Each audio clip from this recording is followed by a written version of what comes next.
देखो आज हम कर रहे हैं प्रश्नावली 1.1 और पहला क्वेश्चन है, क्या शून्य एक परिमेय संख्या है? क्या इसे आप p बटे q के रूप में लिख सकते हैं, जहां p और q पूर्णांक है और q की वैल्यू 0 के बराबर नहीं, q is not equals to 0 यहाँ पर दिया हुआ है। तो क्या शून्य एक परिमेय संख्या है? हाँ, क्या लिखेंगे हम? हाँ, शून्य एक परिमेय संख्या है।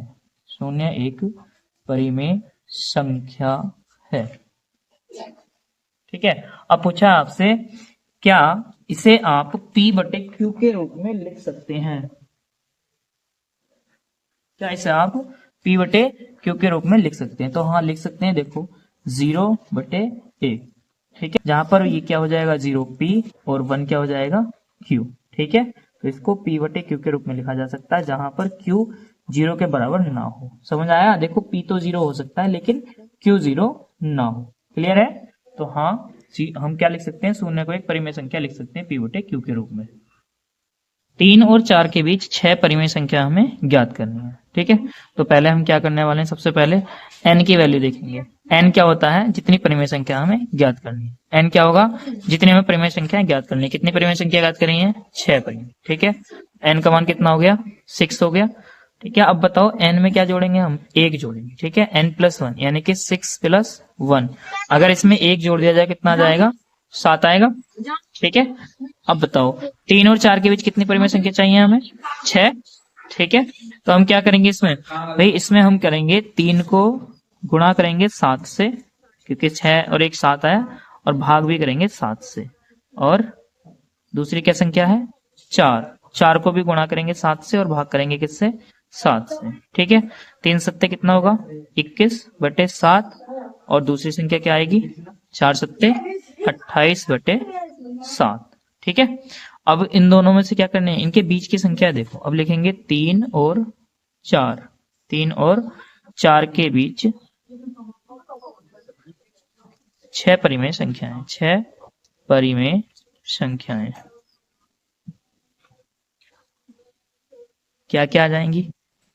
पहली संख्या आ जाएगी 21 बटे 7 के बीच, बाद में क्या आएगा? 22 बटे 7। ठीक है, दूसरी संख्या क्या आएगा? 23 बटे 7। तीसरी संख्या क्या आएगी? 24 बटे 7।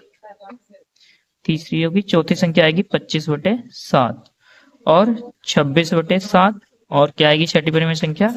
27 बटे 7। समझ में आ गया? ये आंसर हो जाएगा आपकी परिमेय संख्या। देखो क्वेश्चन नंबर 3 है, 3/5 3/5 और 4/5 के बीच 5 परिमेय संख्याएं ज्ञात कीजिए। तो देखो दोनों के हर क्या है? समान है।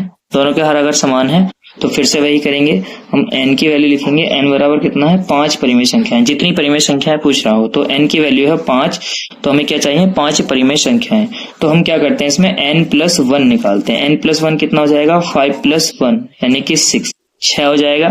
अब हम क्या करेंगे? हर एक भाग यानी कि फ्रैक्शन जो भिन्न दे रखा है उसको 6 से गुणा और भाग करेंगे, यानी कि 3/5 इसको गुणा करेंगे 6 से और गुणा करेंगे 6 से। ठीक है, अंश में भी 6 से गुणा कर दिया और हर में भी 6 से गुणा कर दिया। और दूसरी संख्या क्या है हमारे पास? 4/5। तो 4/5 इसके अंश में भी 6 से गुणा करेंगे और हर में भी 6 से गुणा करेंगे। ठीक है, अब दोनों में गुणा कीजिएगा। 3 छंग 18 बटे 5 छंग 30 और 4 छंग 24 बटे 5 छंग 30। दोनों के हर समान है 18 और 24। ठीक है, अब हमें क्या लिखना है? इनके बीच 5 परिमेय संख्याएं। तो हम लिखेंगे 3/5 और 4/5 के बीच 5 परिमेय संख्याएं। के बीच 5 परिमेय संख्याएं। 5 परिमेय संख्याएं। तो क्या क्या संख्याएं हो जाएंगी? ये सबसे पहले क्या हो जाएगा आपके पास?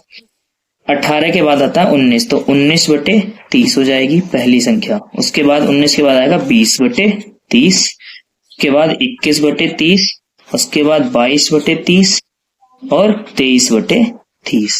1 2 3 4 5 परिमेय संख्याएं आ गई हैं। आप चाहो तो इनको रिड्यूस कर सकते हो, यहाँ 2 से काट लेना दोनों को, यहाँ 0 से 0 कट जाएगा 2/3, या फिर इतना भी आंसर लिख सकते हो। क्लियर।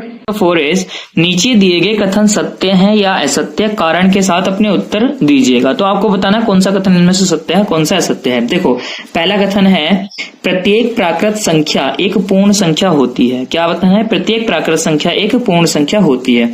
तो आप देखिएगा नंबर को अगर हम लिख रहे हैं 1 2 3 4 5 अप टू इन्फिनिटी, इस तरीके से जो नंबर लिख रहे हैं हम, ये क्या नंबर होते हैं आपको पता है? प्राकृतिक संख्याएं होती हैं सारी की सारी। अब ये सारी प्राकृतिक संख्याएं हैं और नीचे है आपका पूर्ण संख्याएं, ये है प्राकृत संख्याएं और दूसरा हम लिख रहे हैं पूर्ण संख्याएं। तो आप पूर्ण संख्याएं देखेंगे तो पूर्ण संख्या में 0 और इंक्लूड कर लेते हैं, 1 2 3 4 इस तरीके से ये सारी संख्याएं क्या हो जाती हैं? पूर्ण संख्याएं। अब क्वेश्चन है प्रत्येक प्राकृत संख्या एक पूर्ण संख्या होती है। प्रत्येक प्राकृत संख्या, ये सारी की सारी जो प्राकृत संख्याएं हैं ये सभी क्या हो जाएंगी? पूर्ण संख्याएं हो जाएंगी। तो क्या हो जाएगा आंसर? सही हो जाएगा सत्य कथन। क्या आएगा? ये सत्य आएगा, क्योंकि सारी जो प्राकृतिक संख्याएं हैं वो पूर्ण संख्याओं में भी इंक्लूड होती हैं। यहाँ देखिएगा आप, ये सारी अनंत तक जो संख्याएं जाएंगी ये सब क्या होंगी? पूर्ण संख्याएं भी होती हैं। तो प्रत्येक प्राकृत संख्या क्या जाएगी? पूर्ण संख्या भी होती है। क्लियर है। अब देखो सेकेंड पार्ट देखते हैं हम इसमें। तो सेकेंड पार्ट है प्रत्येक पूर्णांक एक पूर्ण संख्या होती है। तो प्रत्येक पूर्णांक को देखो, आप पूर्णांक की बात करें तो पूर्णांक हम देख रहे हैं, एक नंबर लाइन ले लेते हैं। नंबर लाइन पर देखो 0 1 2 3 4, इधर -1 -2 -3 आप देख पा रहे हो यहाँ पर।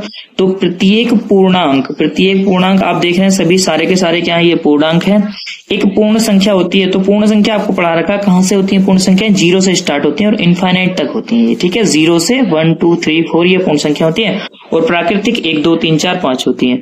तो सारी की सारी जो पूर्णांक होते हैं क्या वो पूर्ण संख्या में आ रहे हैं? नहीं। ये नेगेटिव वाले जो पूर्णांक हैं वो पूर्ण संख्याएं नहीं होती है। तो ये क्या हो जाएगा? कथन असत्य हो जाएगा। कथन कैसा हो गया? असत्य। क्लियर है।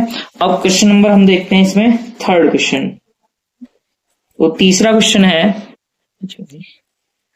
प्रत्येक परिमेय संख्या एक पूर्ण संख्या होती है। क्या है? प्रत्येक परिमेय संख्या एक पूर्ण संख्या है। तो पहले हम परिमेय संख्याएं देख लेते हैं भाई। परिमेय संख्याएं वो होती हैं जिन्हें p/q के रूप में लिख सकते हैं। मान लो 1/2 ही लिख रहे हैं हम। अब 1/2 का मान क्या आएगा? 0.5 आएगा। 1/2 क्या आया है? 0.5।